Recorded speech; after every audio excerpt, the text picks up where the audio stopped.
We grew together. We got married young. I was 20 and married for 41 years. We had a most fantastic summer.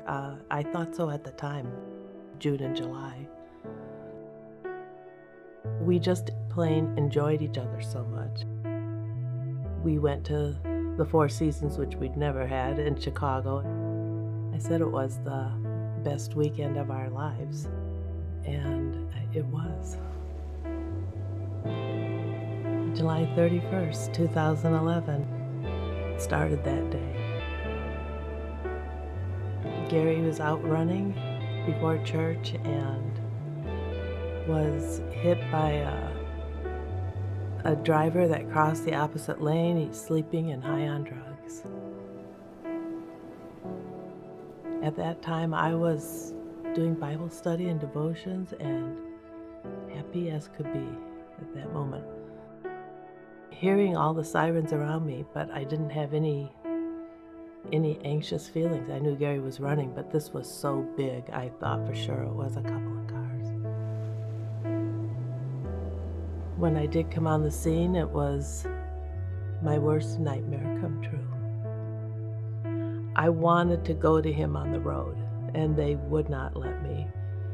I could not say goodbye to Gary.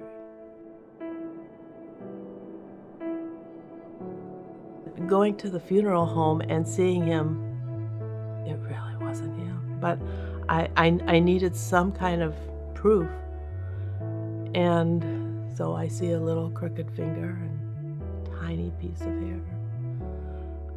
That it really was him, but it didn't look like him to me. The hardest thing I ever did was to call our 4 kids and tell them their dad was gone. And I can hear their responses clearly in my head still. I didn't want to go on anymore. It was too hard, and there was so much I didn't know, and to think that I had to do it all. I didn't know if I would make it. Sometimes I was afraid to go to sleep because I was afraid of waking up and thinking it was a dream and then relive the horror again.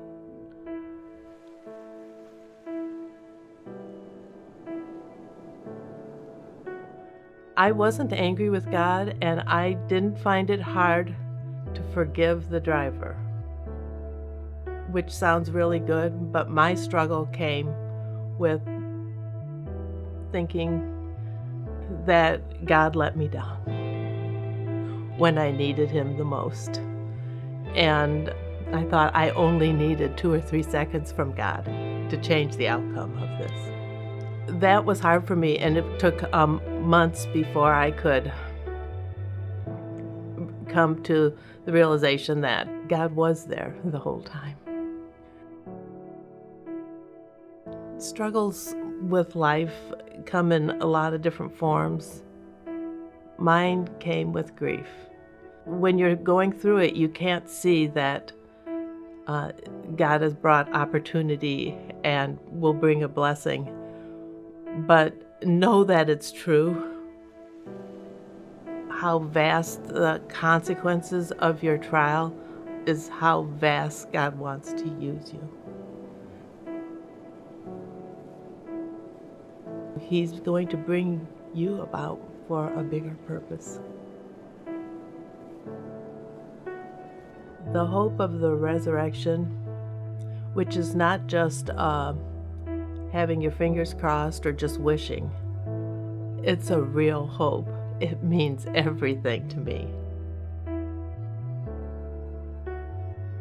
If anybody went life to life, it was Gary. He was fully alive running on County Road 100 North, close to our home. And in a matter of just a couple seconds, he's fully alive.